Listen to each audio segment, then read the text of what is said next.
sahabatku.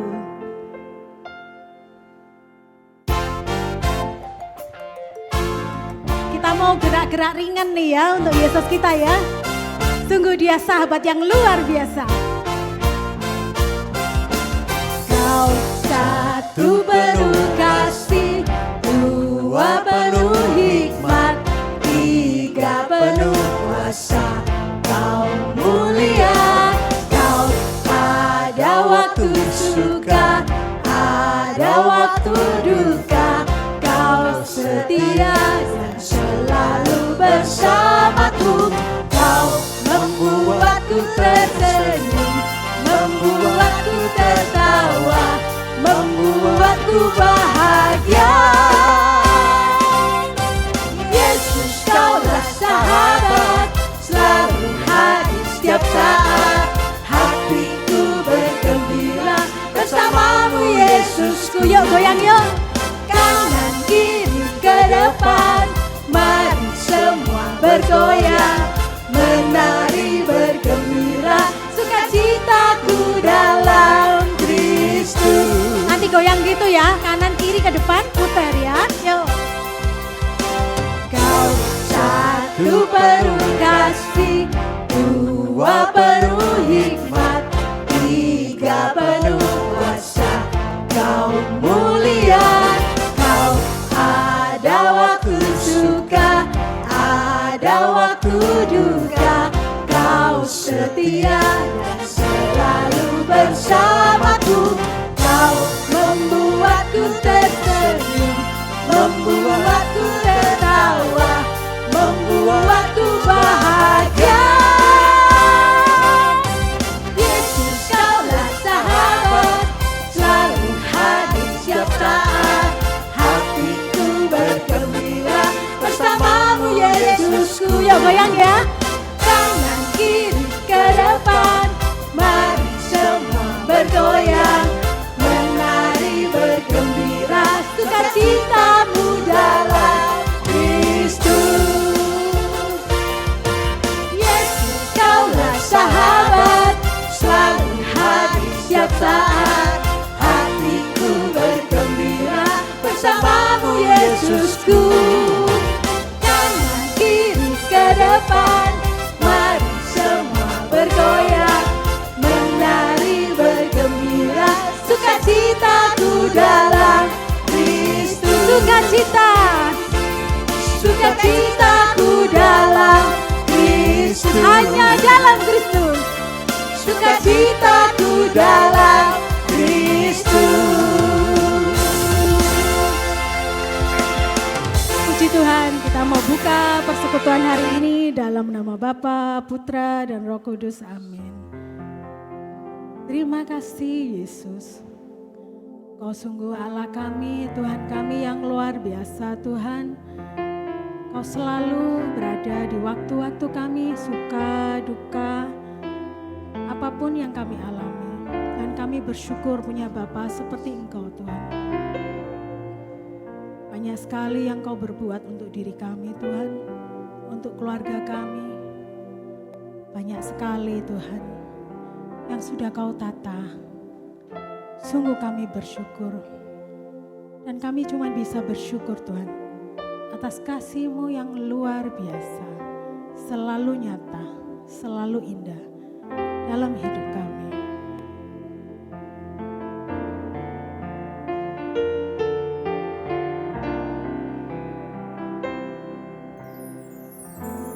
Banyak yang Kau berbuat di dalam hidupku. Rancangan indah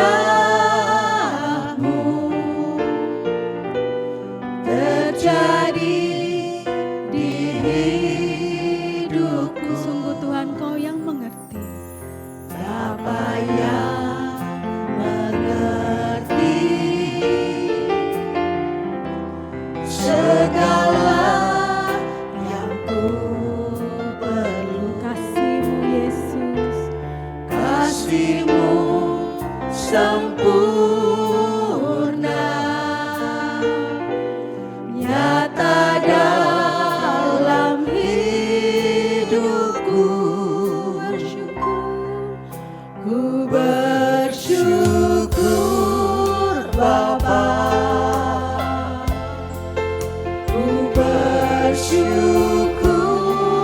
Tuhan buat kasih setiamu di dalam hidupku. Ku bersyukur, sungguh bersyukur. Ku bersyukur Bapa, ku bersyukur Tuhan buat kasih setiamu di dalam hidupku. Ku bersyukur Tuhan. Terima kasih Engkau sungguh Bapa yang mengerti kami. Bapa yang mengerti segala yang ku perlu. Kasih-Mu sempurna. Kasih-Mu sempurna nyata dalam hidupku. Ku bersyukur Bapa, ku bersyukur Tuhan buat kasih setiamu di dalam hidupku. Ku bersyukur, Terus kau bersyukur. ku bersyukur Bapa, Oh Tuhan, ku bersyukur Tuhan buat kasih setiamu di dalam hidupku. Ku bersyukur kami bersyukur walau dalam lembah kelam Kau selalu ada bersama kami Tuhan. Tak ada lembah kelam yang tak ku lewati tanpa hadir-Mu. Hatiku takkan gentar sebab ku tahu tangan-Mu yang menopangku. Kau ada di situ ya Tuhan. Tak ada lembah kelam yang tak ku lewati tanpa hadir-Mu. Yes, Yesus. Hatiku takkan gentar sebab ku tahu tangan-Mu yang menopangku. Kaulah Yesus, Kaulah Tuhan, hanya Kau ku percaya.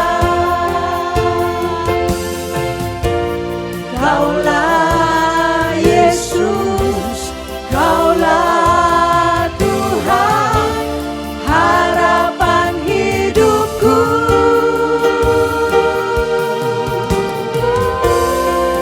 Ku bersyukur Bapa, ku bersyukur Tuhan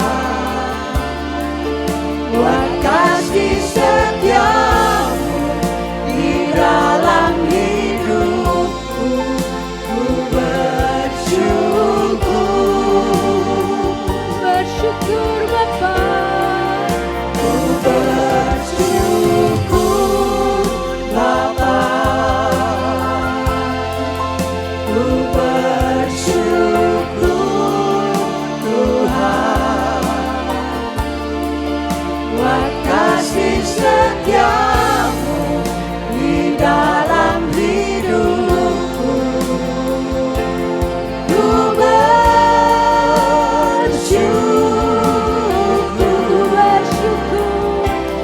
ku bersyukur, sungguh ku bersyukur, ku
bersyukur dalam hati kita. Ucapkan terima kasih dari lubuk hati yang paling dalam.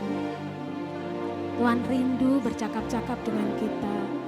Tuhan rindu setiap tutur kata kita. Tidak perlu kata-kata yang bagus, hanya kata-kata tulus yang Tuhan nantikan. Terima kasih atas penyertaan-Mu yang sempurna dalam hidup kami, Tuhan. Terima kasih, Tuhan. Terima kasih Tuhan.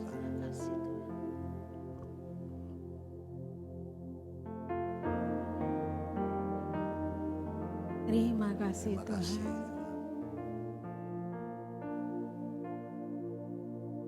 Terima kasih Tuhan, karena Engkau adalah Allah yang tidak pernah membeda-bedakan. Semua setiap kami adalah anak yang Kau cintai. Terima kasih Tuhan. Terima kasih Tuhan.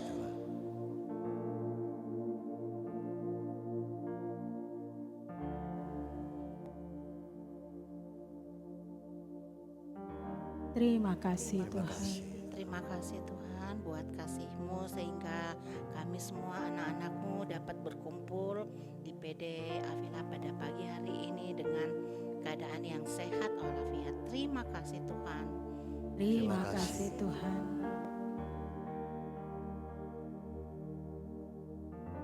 Terima kasih Tuhan. Penyertaan-Mu sungguh sempurna.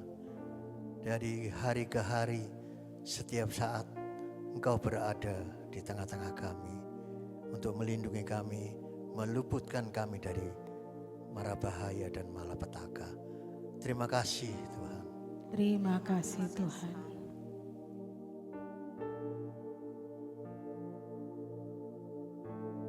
Terima kasih Tuhan.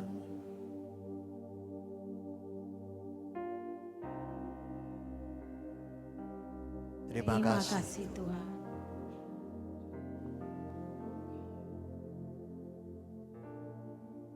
Terima kasih Tuhan. Hati kami limpah buat syukur, limpah penuh syukur Tuhan. Kami hanya butuh anugerah-Mu saja, karena anugerah-Mu cukup buat kami Tuhan. Anugerah-Mu cukup bagiku.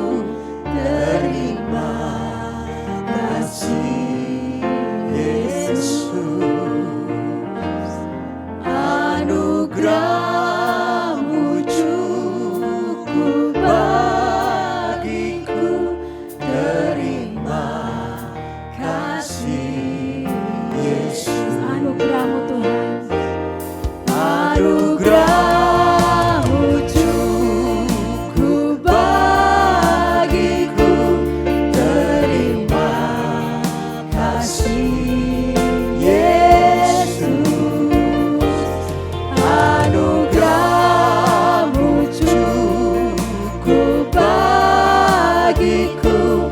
Terima kasih Yesus. Sungguh anugerah-Mu kami butuh Tuhan. Anugerah-Mu cukup bagiku. Terima kasih Yesus. Anugerah-Mu cukup bagiku. Terima kasih Yesus. Terima kasih Yesus. Terima kasih Yesus. Berikan sorak-sorai buat tiga. Kita butuh anugerahnya. Kita yakin bahwa kita sudah memilih Yesus, Allah yang benar, dan setiap jalan yang kita lalui Tuhan pasti bersama kita.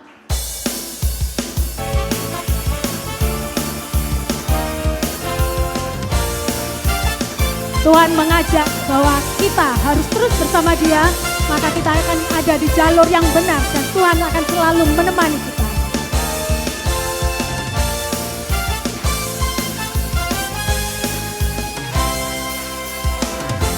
Kau Tuhan yang mulia, turun ke dunia, untuk tebus segala dosa.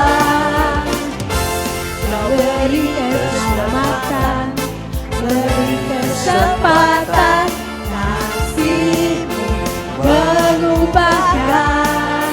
Jika ku akui semua dosaku, maka Kau adalah setia dan akhir. Kau akan mengampuni dan sucikan dari segala yang jahat. One, two, tak mau ku hidup bagi dunia ini lagi. Tak ingin kompromi, tak ingin lakukan hal yang dapat dukakan hatimu. Tak mau ku hidup di luar tutur kata firman-Mu yang telah bebaskanku. Yesus, kebenaran-Mu adalah pilihanku. Param pam pam pam pam pam. Param pam pam pam pam pam. Param pam pam pam pam pam. Param pam pam pam pam pam. Kau Tuhan yang mulia, turun ke dunia, untuk tebus segala dosa. Kau beri keselamatan, beri kesempatan, kasih-Mu mengubahkan. Jika ku akui semua dosaku, maka Kau adalah setia dan adil. Kau akan mengampuni dan sucikan dari segala yang jahat. One, two, tak mau ku hidup bagi dunia ini lagi.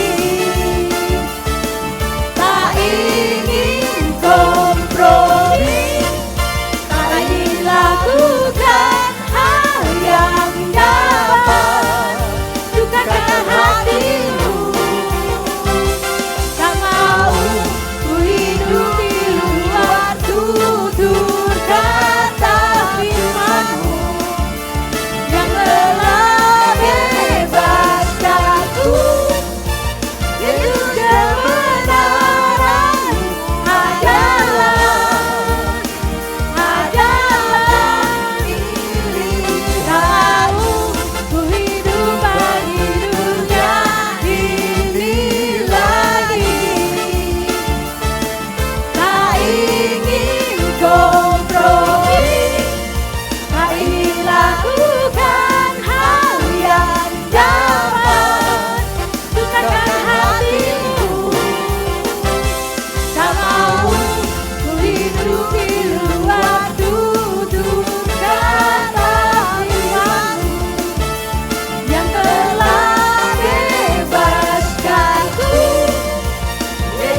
Engkau sudah memilih kami dan kami sudah memilih Engkau. Di setiap jalan kami Tuhan, bersamamu kadang kami harus berubah. Kami harus mengambil keputusan-keputusan penting. Saat kami ragu, apakah jalan kami benar? Saat kami ragu, apakah keputusan kami benar? Apakah kami harus berubah sekarang? Di tengah keraguan itu, kami punya harapan. Kami punya kekuatan.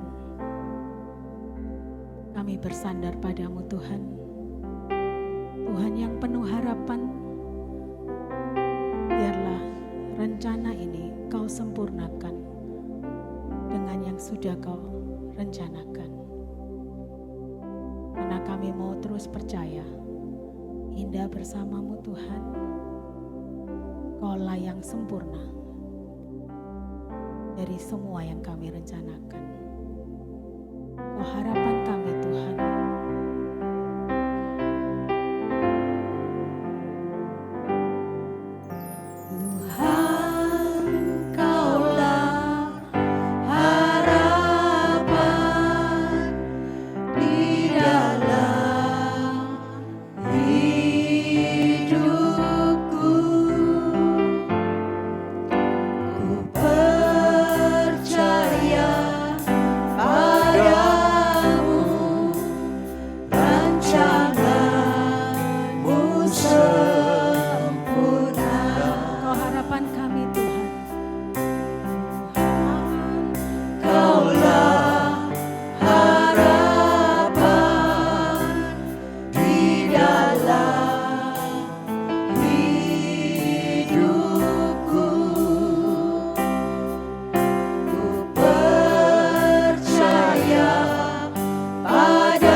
Dalam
cinta Kau selamanya. Sekali Yesus, selamanya Yesus, harapanku tak akan hilang, karena kasih-Nya sekarang ku ada.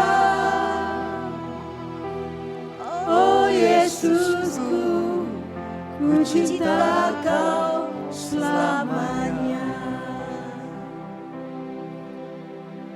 Sekali Yesus, selamanya Yesus, harapanku tak akan hilang, karena kasih-Nya sekarang ku ada. Oh Yesusku, ku cinta Kau selamanya. Mari kita mau katakan, panggil namanya Yesus. Sekali Yesus, selamanya Yesus, Panggil nama Yesus. harapan Dia yang memberikan kita harapan. tak akan hilang, Nama Yesus yang menguatkan hidup kita. karena kasih-Nya sekarang ku Hanya karena ada. kasih Yesus kita sekarang berdiri di tempat ini, teman-teman. Oh Yesusku, ku cinta Kau selamanya. Katakan, oh Yesusku, Kau cinta selamanya, Tuhan. Oh Yesusku, ku cinta Kau selamanya. Panggil sekali lagi, oh Yesusku. Oh, Oh Yesusku, ku cinta Kau selamanya. benar Tuhan, kami mengucap syukur Tuhan. Kalau Engkau Allah yang gak pernah berubah dalam kehidupan kami. Kalau kasih setiamu Tuhan selalu melekat dalam kehidupan kami. Pada saat suka Tuhan, Kau ada di situ. Pada saat kami bahagia bersama keluarga kami, pekerjaan kami, studi kami, Engkau ada di situ Tuhan. Tapi yang lebih dahsyat lagi Tuhan, ketika kami jatuh, bahkan ketika kami terperangkap dalam keadaan yang tidak kami sukai Tuhan. Ketika kami putus asa Tuhan, bahkan hampir kehilangan pengharapan. Tapi Engkau juga ada di situ Tuhan. Terima kasih Tuhan, terima kasih. Firman-Mu berkata Tuhan, bahwa Engkau adalah Allah yang dekat dalam kehidupan kami. Bahkan lebih dekat dari apa yang kami pakai saat ini Tuhan. Kami percaya Engkau Allah yang menggandeng terus tangan kanan kami Tuhan. Terima kasih Tuhan, terima kasih. Sebentar kami akan sharing kebenaran firman-Mu. Berikan kami telinga, hati, seorang murid, bahkan seorang hamba Tuhan. Sehingga kami mau duduk diam, mendengarkan firman-Mu. Biar benih-benih firman ini tertabur di tanah hati kami yang terbaik Tuhan. Dan tumbuh, berakar, kuat, berbuah lebat Tuhan. Sehingga kami boleh Kau pakai menjadi berkat di luar-luar sana. Makasih Tuhan, terima kasih Tuhan. Beracaralah. Semua ini kami mau kembalikan kepadamu. Bunda Maria, Engkau Bunda yang terus berdoa bersama dengan kami. Terimalah salam hormat kami ya Bunda. Salam Maria penuh rahmat Tuhan sertamu. Terpujilah Engkau di antara wanita dan terpujilah buah tubuhmu Yesus. Santa Maria Bunda Allah, doakanlah kami yang berdosa ini sekarang dan waktu kami mati. Amin. Di dalam nama Bapa dan Putra dan Roh Kudus. Silakan duduk semuanya. Shalom. Shalom. Shalom. Aduh. Kita mulai slide-nya. Kita hari ini temanya, ini kok langsung terpisah ini ya, ini bagian yang senior, ini yang akan menjadi senior. Nah, Bapak Ibu yang diberkati Tuhan, hari ini kita mau temanya adalah keputusan untuk berubah. Apa? Bapak Ibu kita mau baca sama-sama 3, 2, 1. Keputusan untuk berubah. Berubahnya ini untuk berbuah pastinya ya. Nah, kita perkenalan diri dulu. Nama saya Stanislaus gitu ya, biasa dipanggil Stan. Ya, hai juga. Ini habis dari camp ya. Sudah menikah. Awalnya bukan paroki sini, dari kiriman dari SMTB. Ya, udah lama di sana, terus menikah di sini. Sudah punya anak juga, anak saya juga udah warga negara surga, dibaptis gitu ya. Di Yakobus juga gitu. Ya. Pelayanannya kalau di Yakobus, anak buahnya kukunya C. Devi. Pelayanannya di sini jadi asisten imam, tapi lagi cuti Bapak Ibu ya, karena saya lagi studi S3 yang kedua. Jadi kerjaan saya sehari-hari itu saya pemungut cukai ya. Konsultan pajak sama di bidang keuangan. Ada bisnis juga di asuransi sama teman-teman kampus. Jadi saya ngajar juga di kampus dekat sini, depannya U, belakangnya C, UC Bapak Ibu ya. Sama juga bantu Romo Adrian di UKDC. Itu aja mungkin perkenalan. Kalau komunitas, saya komunitasnya di HSM. Terus ini lagi ada acara juga kebetulan HSM. Pelayanannya di BPK, pewarta dan konselor, dan juga di CFM sebagai pewarta. Mungkin itu aja. Kita next langsung 2 kali aja, next lagi. Nah, Bapak Ibu yang luar biasa, ada sebuah fakta yang menarik gitu ya. Kalau kita ngomong temanya tentang keputusan, Bapak Ibu, berapa kali kita mengambil keputusan dalam hidup ini untuk berubah? Ingat nggak, habis ini 2025 berakhir. Setuju? Setuju nggak Bapak Ibu? Teman-teman setuju ya? Ini saya panggil teman-teman aja ya, daripada Bapak Ibu. Nah, setiap kali kita mau berakhir tahun baru nih ya kan mau 2025 ke 2026, kita pasti punya yang namanya resolusi, keinginan. Tuhan aku pengen dong Tuhan, biasanya kalau yang agak diberkati, maksudnya agak ini ya berisi gitu, goalsnya apa? Saya pengen turun berat badan, saya sendiri juga begitu Bapak Ibu ya.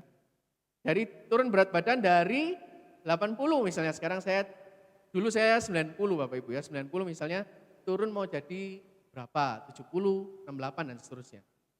Tapi fakta yang menarik adalah 80% semua yang kita rencanakan itu cuma bertahan 1 bulan. Betul atau betul? Setuju ya? Nah pertanyaannya kenapa? Itu yang mau kita kulik hari ini dikit ya. Lalu hanya 8% orang yang konsisten berubah. Menariknya itu. Dan yang terakhir, banyak orang yang ingin mau berubah. Ya, saya pengen sehat, saya pengen dekat sama keluarga, saya pengen punya waktu untuk anak saya pengen ambil studi lanjut, saya pengen punya kerjaan, bisnis baru, semuanya pengen. Ya, semua pengen. Tapi banyak yang berhenti di perkataan atau tulisan aja. Tapi enggak terjadi. Kenapa ya? Nah, saya tuh pernah juga Bapak Ibu ya. Dia ikut PD, ikut retreat seperti ini. Tapi ada satu yang membuat saya tuh balik. Puji Tuhan ya, karena kasih karunia Tuhan, setiap kali saya berresolusi bahwa dalam doa discernment, ini permintaannya bukan yang ngaco-ngaco. Misalnya gini, Tuhan saya pengen tahun 2025 rumah saya kan udah Tuhan kasih 2 misalnya. Saya pengen 5, itu kan ngaco. Atau saya pengen tubuh saya seperti Aderai gitu misalnya, kan nggak mungkin gitu ya. Maksudnya dalam waktu setahun itu. Nah, tapi kalau kita udah discernment, udah kita berdoa bahwa dalam doa Bapak Ibu, ya kita pengen berubah di dalam Tuhan, kita tulis, itu terjadi Bapak Ibu. Di kehidupan saya itu terjadi. Bukan 80% gagal, tapi 80% terjadi. Karena apa Bapak Ibu? Suatu ketika saya ikut PD, retreat seperti ini ya, nggak cuma PD retreat, waktu itu retreat saya ingat di Trawas ya, bisa di next. 20 tahun yang lalu tapi ya, berarti ketahuan umurnya. Jadi enggak apa-apa ya. 20 tahun lalu dalam sebuah retreat ada seorang Romo, namanya Romo Senti Fernandes, CM. Tapi beliau ini sudah berpulang ke rumah Bapa, berkumpul bersama malaikat, memuji dan menyembah Tuhan di situ. Nah, waktu itu ya sama kayak PD gini modelnya, ada retreat gitu, tapi campur juga, terus temanya juga tentang perubahan Bapak Ibu ya. Tapi ada satu kata perkataan dari Romo yang nancep sampai buat saya hari ini. Dan semenjak itu Bapak Ibu, kalau Bapak Ibu selalu compare saya dengan diri saya di tahun sebelumnya, pasti ada perubahan. Ya kalau tadi sekilas Bapak Ibu lihat, gelar saya kan banyak. Nah, sejak ikut retreat sama Romo Senti ini, saya tuh punya sebuah prinsip, ada sebuah kebenaran dalam diri yang saya tangkap dari firman Tuhan. Itu yang melekat di diri saya dan saya tidak mau sama terus setiap tahunnya. Pasti saya berubah ke arah yang lebih baik. Ya. Apa itu perkataan Romo? Jadi Romo itu memberikan nasihat rohani. Saya bilang, Romo hidup saya kok gini-gini aja. Saya udah lulus kuliah nih, udah kerja misalnya. Tapi kok ya begini-begini aja, saya bingung mau ngapain. Gitu ya. Apa ini saya mau kemana, saya mau berubahnya kayak gimana Romo. Dan Romo itu bilang kayak gini Bapak Ibu. Tahu nggak apa yang Romo itu katakan? Keren Bapak Ibu ya. Ini saya nulisnya nggak bisa selengkap itu, karena lumayan 2-3 kalimat, tapi di next saja. Stan kalau ibarat kata, Romo itu bilang gini Bapak Ibu. Kalau ibarat kata, kamu ini bukan kursi, kamu ini bukan meja, kamu ini bukan layar, tapi kamu ini bahan pohon, dia bilangnya kayak gitu. Jadi kita ini bukan produk akhir, produk jadi yang nggak bisa dirubah. Tapi kita ini adalah sumber, kita ini adalah bahan baku yang selalu sama Tuhan itu diperbarui terus menerus. Dan dia lanjutkan lagi, Tuhan nggak pernah selesai sama kamu. Tuhan itu nggak pernah menyerah. Nah kata-kata itu loh, Bapak Ibu yang membuat saya itu, iya juga ya. Kalau Tuhan aja, Tuhan loh ini Bapak Ibu ya, bukan orang atau siapapun itu ya. Tapi kalau Tuhan aja nggak pernah menyerah buat kehidupan kita, masa kita menyerah terhadap kehidupan kita? Dan selalu saya ingat kalau saya lihat kursi, saya lihat meja, saya lihat mobil, kita ini bukan produk akhir. Yang kalau udah nggak bisa dipakai lagi, yang kalau udah cecel-cecel kayak ini walaupun ini bagus, ini ada cecel di sini, terus habis itu nggak dipakai gitu ya. Tapi kita ini bukan end product, kita ini masih bertumbuh. Amin Bapak Ibu. Nah, kata-kata inilah yang membuat 20 tahun ini hidup saya terus Bapak Ibu ya, dinaikkan sama Tuhan. Bukan secara fulus aja, bukan secara cuan, karena hidup nggak melulu tentang cuan, tapi tentang dampak. Nah hari ini kita mau belajar sama-sama. Nasihat dari almarhum Romo Senti ini, kita mau belajar bersama-sama ya Bapak Ibu, kita next. Nah ada sebuah ayat pembuka, nanti kita akan belajar dari sebuah perikop ya, tapi ini ayat pembukanya. Jadi Tuhan itu tidak pernah menyerah, Dia selalu punya rencana yang indah. Kita mau baca sama-sama di Yeremia 29 ayat 11 Bapak Ibu. Ini ketutupan gak ya? Kayaknya aman ya? Oh aman. 3, 2, 1. Sebab aku ini mengetahui rancangan-rancangan apa yang ada padaku mengenai kamu. Demikianlah firman Tuhan. Yaitu rancangan damai sejahtera dan bukan rancangan kecelakaan. Untuk memberikan kepadamu. Oke, puji nama Tuhan Bapak Ibu. Nah, artinya gini firman ini. Firman Tuhan itu kalau belajar bahasa Inggris bukan past tense, tapi dia itu selalu present dan future, Bapak Ibu ya. Ya past itu untuk menegur aja. Tapi kalau ketika kita buka firman ini Bapak Ibu, sebab aku ini Tuhan mengetahui rancangan-rancangan yang ada pada. Berarti semua rencana ke dalam kehidupan kita itu sudah ditulis Tuhan di dalam telapak tangannya. Nah lalu yang menarik Bapak Ibu ya, rancangan damai sejahtera dan bukan kecelakaan. Waduh Stan, tapi selama ini hidupku kacau, hidupku gak punya tujuan, hidupku ngerasa biasa-biasa aja. Nah itu berarti belum selesai Tuhan Bapak Ibu. Kalau sampai hari ini kita ngerasa hidup kita tuh masih ya begitu-begitu saja, kok gak ada perubahan, anakku ya begitu, bojoku ya begitu, ya berarti Tuhan belum selesai berperkara dalam kehidupan kita. Amin. Untuk memberikan kepadamu hari depan yang penuh harapan. Nah firman Tuhan ini kan present, saat ini Bapak Ibu. Saat ini kalau kita baca firman Tuhan Yeremia ini besok pagi, berarti sudah ganti hari. Kita sudah bangun di hari besok. Berarti hari ini dan hari besok Tuhan mau kasih masa depan yang penuh harapan. Itu maksudnya firman Tuhan. Jadi firman ini luar biasa. Bahkan di Katekismus, paragraf yang pertama Bapak Ibu, Katekismus Gereja Katolik paragraf yang pertama, ini paragraf pertama itu artinya yang pertama Bapak Ibu ya. Kalau Bapak Ibu baca, Allah di dalam dirinya sendiri, sempurna dan bahagia. Tuhan itu nggak perlu kita yang perlu Tuhan. Dia udah happy gitu ya. Dan tanpa batas lagi. Berdasarkan keputusannya, berarti Tuhan mau. Yang dibuat karena kebaikan semata. Berarti semua yang Tuhan baik, termasuk kita, ciptaannya, ini semua itu baik. Berarti semua yang Tuhan ciptakan pasti baik. Ya, berarti kita ini baik, nggak ada yang Tuhan ciptakan buruk. Ia telah menciptakan manusia dengan, di sini agak kutipan dikit, kehendak bebas. Berarti Tuhan ciptakan sesuatu yang baik, yaitu kita manusia, dengan kehendak bebas. Supaya manusia itu dapat mengambil bagian dalam kehidupannya yang bahagia. Berarti ada kehendak bebas dalam kehidupan kita, yang baik. Next. Nah, rencana indah, jadi seperti ini, firman hari ini tuh berkata seperti ini Bapak Ibu, di Yeremia. Tuhan itu udah punya sebuah rancangan yang baik, blueprint yang baik. Seperti membangun bangunan ini, ya di gereja Yakobus ini, Tuhan itu udah punya blueprint buat kehidupan kita. Tinggal dibangun. Yang tugasnya bangun siapa? Yang tugasnya bangun blueprintnya Tuhan siapa? Bapak Ibu? Ya kita sendiri Bapak Ibu ya. Nah, Tuhan itu udah menyiapkan yang terbaik dan damai sejahtera katanya. Jadi rencana sebaik apapun, Tuhan punya rencana. Ya, kalau nggak kita bangun bersama-sama dengan Tuhan, ya nggak terjadi.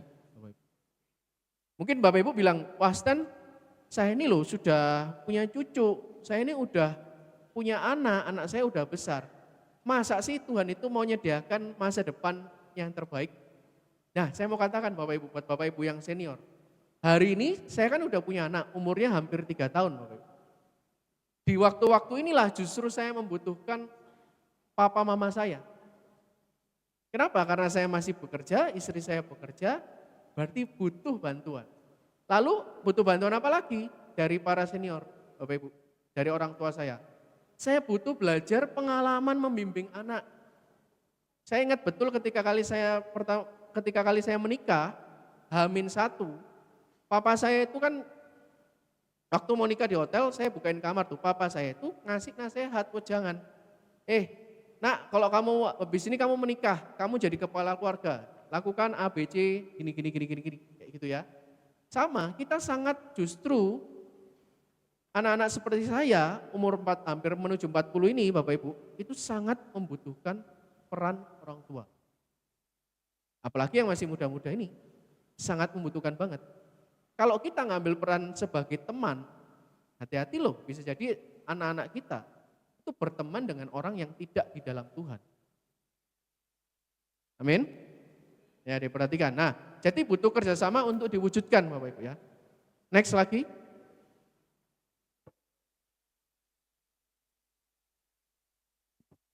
Nah, ini adalah kehendak bebas. Jadi setiap manusia itu punya kehendak bebas Bapak Ibu ya, dan punya tanggung jawab. Di ulangan 30 ayat 19 ini nanti dibaca sendiri. Nah, jadi gini, Tuhan itu kan bukan Tuhan yang robot. Tuhan itu mau menciptakan sesuatu, dia punya kehendak bebas juga. Karena kita ini serupa dan segambar dengan Tuhan, kita tuh mengcapture sifat-sifatnya Tuhan juga. Kita ini mewarisi sifat-sifatnya Tuhan. Kalau Tuhan bisa menciptakan sesuatu, kita juga bisa menciptakan sesuatu. Kalau kita punya kehendak bebas, berarti kalau Tuhan punya kehendak bebas, berarti kita juga punya kehendak bebas. Ya, tapi kehendak bebas ini harus dilakukan dengan penuh tanggung jawab, ya. Next. Nah, pertanyaannya gini, pertanyaan besarnya. Ya oke bro, saya udah tahu kalau berubah itu, Tuhan itu kita harus berubah. Karena ujungnya, Tuhan itu udah sediakan yang terbaik. Ya kan, ibaratnya kayak ini tuh hadiahnya Tuhan. Di situ tuh hadiahnya Tuhan, udah masa depan yang terbaik, berapapun umur kita. Tuhan selalu memberikan masa depan baik. Kalau besok kita masih bernafas, berarti Tuhan memberikan masa depan yang baik. Ya kan? Kita udah tahu tujuannya itu bro. Tapi kenapa kok setiap tahun saya nggak bisa berubah? Ya, karena pertama, zona nyaman, kebiasaan. Saya udah kayak gitu. Contoh gini, udah lama jadi umat di Yakobus, begitu ditanya, ayo jadi pelayanan di lingkungan, di wilayah. Wah, aku gak iso bro, aku gak bisa, saya gak bisa.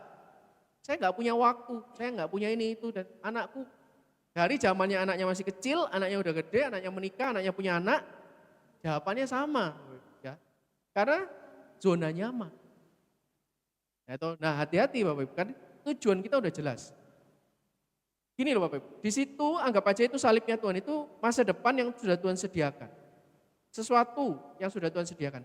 Kita di sini, tapi ini zona nyaman. Kita nggak mau keluar, nggak mau jalan ke sini. Bisa nggak kita ke sini? Nggak bisa. Ingat Bapak Ibu ya, kasih karunia Tuhan itu kasih karunia itu dari kata-kata hadiah, gift. Kita maksa Tuhan, nyari Tuhan, maksa-maksa untuk kita dapat itu nggak bisa. Itu kasih karunia Tuhan. Tuhan mau kasih, Tuhan kasih. Ya kan? Tapi kita juga harus berupaya Bapak Ibu ya. Harus keluar dari zona nyaman. Yang kedua, takut gagal. Nah, wah mau ngambil pelayanan, misalnya multimedia, gak gampang misalnya, atau WL, ya, apalagi ini ada masternya WL di sini, yang belakang itu serem ya. Nah, mau pelayanan jadi WL misalnya jadi singer, gak iso nyanyi, mau baca not itu kayak baca apa, Hono Coroko, Data Sawala gitu. Nah, gak apa-apa Bapak Ibu, belajar, takut gagal, ya. Saya Bapak Ibu di komunitas, ya di PD seperti ini, di komunitas saya. Semua itu, korsel atau koordinator sel wajib bisa jadi pemusik, WL, ya singer WL berarti pembawa firman.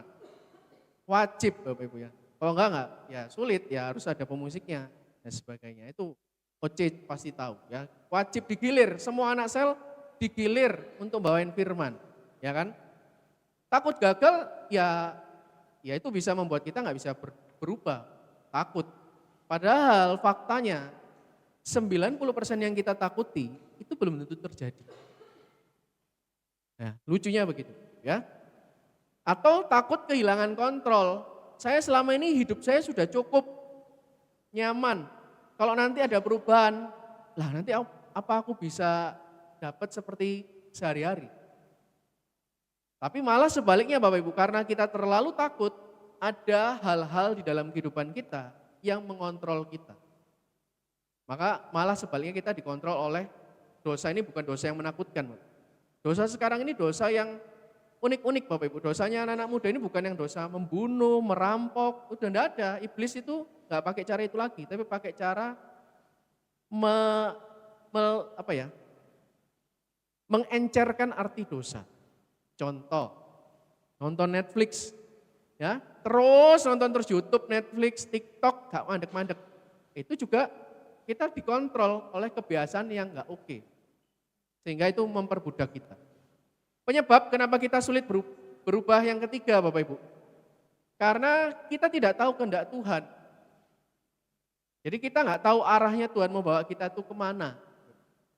Itu yang ketiga. Nah kalau di KGK 1430 paragrafnya, pertobatan atau perubahan yang sejati itu bukan secara lahiriah atau secara fisik aja Bapak Ibu, tapi secara hati. Dari kata-kata metanoia, ya.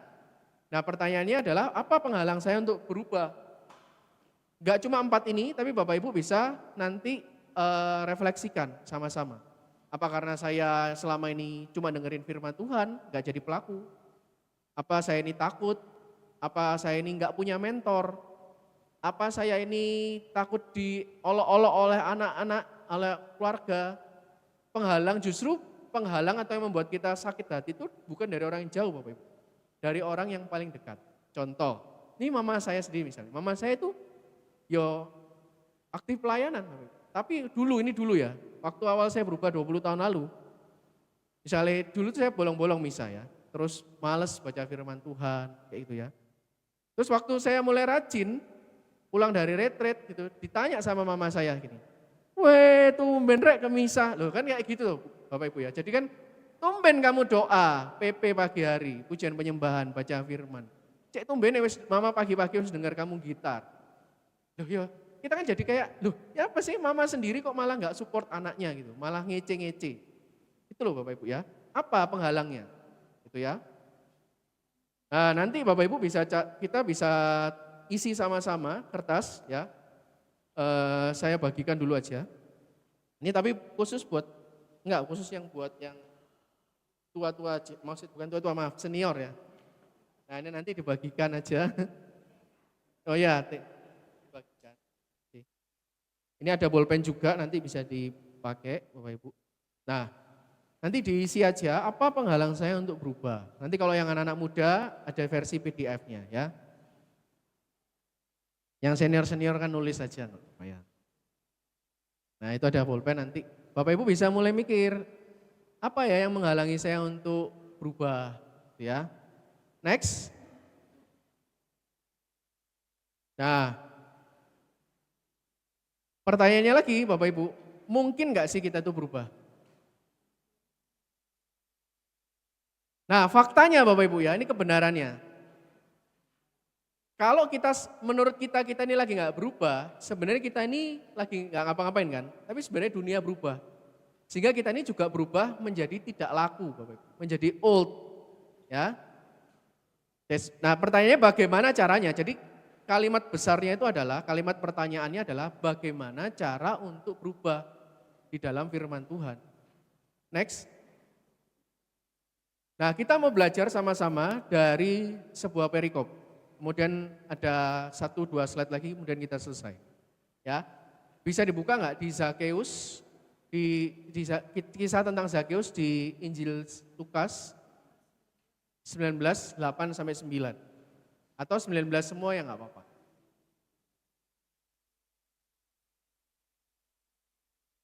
Nah, sambil menunggu. Jadi ceritanya gini Bapak Ibu, Tuhan Yesus itu lagi jalan-jalan, ya, lagi traveling. Lalu di yang 19 saja, bisa nggak? Yang Lukas 19 langsung. Lalu Tuhan Yesus itu mau masuk ke sebuah kota. Ya, kotanya namanya kota Yeriko.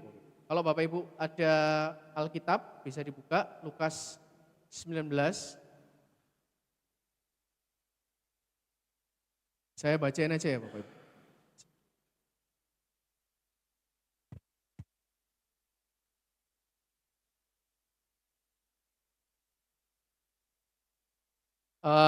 Injil Lukas 19.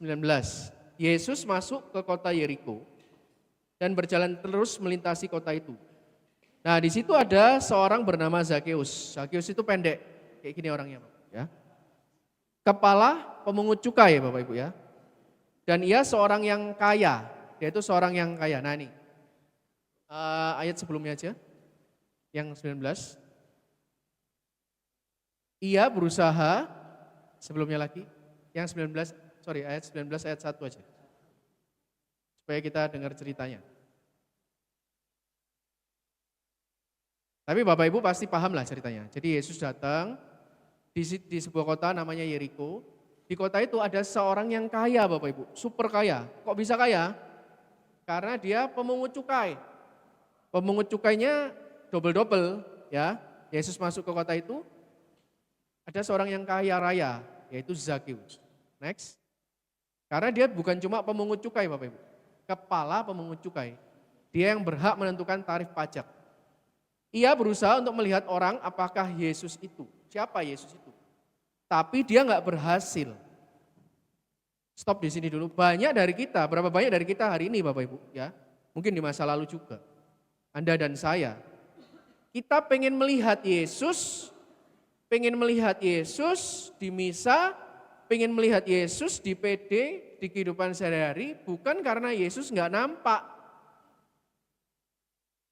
Di situ apakah ada kata-kata yang mengatakan bahwa Yesus yang bermasalah Bapak Ibu? Yang bermasalah siapa?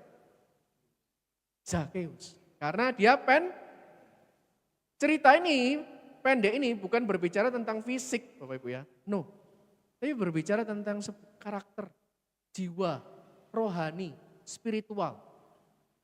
Sehingga Yesus selalu hadir dalam kehidupan kita tapi kita punya keterbatasan tidak bisa melihat Yesus. Berapa banyak yang hari ini kita punya keterbatasan ini. Sehingga Yesus itu ada loh di mana-mana. Kita nggak bisa lihat. Next. 4 maksudnya, ayat yang keempat. Maka berlari. Ada upaya dari Zakeus. Ia mendahului orang banyak, lalu memanjat pohon. Berarti ini ada upaya. Untuk kita mau berubah, ada effort, ada kerjasama dari kita. Ya, memanjat pohon ara untuk melihat Yesus yang akan lewat di situ. Berarti Yesusnya belum ada, belum lewat, ada upaya, ada effort. Next, ayat kelima. Ketika Yesus sampai ke tempat itu, ia melihat ke atas dan berkata, Zakeus, segeralah turun, sebab hari ini aku harus menumpang di rumahmu. Nah, unik Bapak Ibu ya di ayat ini. Di ayat ini nggak ada perkenalan Zakeus sama Tuhan Yesus. Jadi Tuhan Yesus kayak bilang, salam kenal ya, aku Yesus, kamu Zakeus gitu ya. Nggak ada kan di obrolannya. Tapi Yesus tiba-tiba kenal Zakeus. Tahu nggak kenapa Bapak Ibu? Kenapa nggak? Kenapa kok Yesus bisa tahu namanya Zakeus? Oke, karena kepala cukai, tapi Yesus kan, dia kan religi, bukan pajak, Pak. Atau karena dia Tuhan, bukan teman-teman. Jadi gini, kalau ada sebuah quotes menarik ya, di salah satu bukunya Santo Agustinus tentang confession. Jadi dia berkata gini, buat setiap orang yang rindu ketemu Tuhan, ya, orang yang rindu ketemu Tuhan, Tuhan akan rindu mengenal dia juga. Makanya secara pribadi, Yesus langsung panggil namanya. Dia nggak panggil kerjaan kita, dia nggak manggil jabatan pelayanan kita, dia nggak panggil gelar-gelar kita yang lain, tapi dia panggil nama kita. Karena dia Tuhan itu cari hati kita. Karena hatinya Zakeus waktu itu Bapak Ibu, rindu untuk bertemu dengan Tuhan Yesus. Makanya dia dikenal sama Yesus secara pribadi. Dia nggak panggil gini, kamu owner bisnis itu, kamu manajer di perusahaan itu, kamu kepala pelayanan ini, kamu koordinator, enggak, dia panggil nama. Karena Yesus cari hati kita. Ya. Dan lucunya lagi, kerennya lagi Bapak Ibu, Yesus menumpang di rumahnya Zakeus. Ayat yang ke-6. Lalu Zakeus segera turun dan menerima Yesus dengan sukacita. Ya. Ayat yang ke-7. Ayat yang ke-7. Terus 8 lalu 9. Ya, selesai. Tapi semua orang yang melihat hal itu bersungut-sungut. Katanya ia menumpang di rumah orang berdosa. Nah, sama Bapak Ibu seperti sharing saya tadi. Kita mau berubah tapi tiba-tiba mama kita ngece. Kita mau berubah tapi teman-teman kita bilang, wah aku gak mau nongkrong bareng sama Budi misalnya. Aku gak mau nongkrong bareng sama Budi, aku gak mau nongkrong lagi sama ibu itu. Dia sekarang Tuhan-Tuhanan. Dia sekarang sok rohani. Dia sekarang sok suci. Itu Bapak Ibu. Ada penghalang-penghalang dari eksternal. Next. Ayat yang ke-8. Nah tapi keren ya Bapak Ibu. Ini loh perubahan titik balik ini yang nanti kita akan bahas sedikit lalu kita selesai. Tapi Bapak Ibu, tetapi itu artinya semua yang di penghalang itu menjadi tidak penting. Tetapi Zakeus berdiri dan berkata kepada Tuhan, Tuhan, setengah dari milikku akan kuberikan kepada orang miskin. Setengah itu banyak loh Bapak Ibu. Kalau Bapak Ibu punya 1 miliar, 500 jutanya itu dikasih. Kalau Bapak Ibu punya 200 juta, 100 jutanya dikasih. Ya, kalau Bapak Ibu punya rumah, HP, apa separuhnya dikasih. Padahal buat Zakeus itu yang jadi paling penting. Buat Zakeus selama ini uang itu jadi sesuatu yang dia selalu cari, yang dijadikan tujuan hidup. Tapi ketika dia memutuskan untuk berubah, tujuan hidupnya geser ke Tuhan. Ya, dan gak main-main. Selain itu, sisa setengah kan, sudah setengahnya dikasih, sisa setengah, sisa separuh Bapak Ibu. Dia bilang kayak gini lanjutnya, dan sekiranya ada sesuatu yang kuperas dari seorang akan kukembalikan 4 kali lipat. Berarti habis. Udah punya segini Bapak Ibu ya, dibagi 2, sisa setengah. Setengahnya dipakai untuk ngembaliin yang diperas sama dia. 4 kali lipat, ya berarti habis Bapak Ibu. Bahasa Jermannya itu Wanle Bapak Ibu ya. Itu. Nah, terakhir ayat ke-9. Kata Yesus kepadanya, hari ini telah terjadi keselamatan kepada rumah ini. Karena orang ini pun anak Abraham. Ya. Kita balik ke slide. Nah, Zakeus setelah bertemu dengan Yesus langsung ambil keputusan konkret. Pertanyaannya Bapak Ibu. Siapa yang setiap minggu gak pernah bolong misa? Semua, hampir semua, pasti. Kita ketemu Yesus. Siapa yang tiap pagi dengerin e-Katolik, yaitu yang bikin anak korsel saya dulu, anak ASM ya, e-Katolik, atau Daily Fresh Juice, atau iman Katolik, atau baca renungan, atau dengar firman Tuhan. Siapa yang tiap hari pokoknya pasti dengar firman Tuhan, entah di WA, grup, entah di mana. Ada? Hari ini lingkungan saya di Patrisia, wilayahnya Yohanes Rasul Bapak Ibu, lagi bikin baca Alkitab, kegiatan baca Alkitab. Di sini harusnya juga ada ya. Nah, itu Bapak Ibu, berarti kan tiap hari kita tuh ketemu Tuhan. Tiap minggu kita ketemu Tuhan di Ekaristi. Tapi kapan terakhir kali kita mengambil keputusan konkret? Itu jangan dikumpulkan loh ya, itu dibuat refleksi pribadi loh. Nanti jangan dikumpulkan. Tapi mau dikumpulkan juga gak apa-apa buat PR. Ya. Nah Bapak Ibu, kita ketemu Tuhan tiap hari atau tiap minggu. Tapi kapan terakhir kita ngambil keputusan berubah yang konkret? Ya. Terus pertobatan adalah keputusan untuk kembali ke Allah, ini oke. Nah, menarik Bapak Ibu, dalam salah satu dokumen gereja ya di Evangelii Gaudium, ternyata pertobatan sejati itu harus ditandai dengan, di situ dikatakan perubahan nyata dalam gaya hidup. Ya, ada perubahan nyata dalam gaya hidup. Nah, yang mau saya kasih sebuah insight Bapak Ibu. Ini ya, yang poin pentingnya titik balik untuk berubah. Mungkin bisa balik lagi ke ayat yang 8. Nah,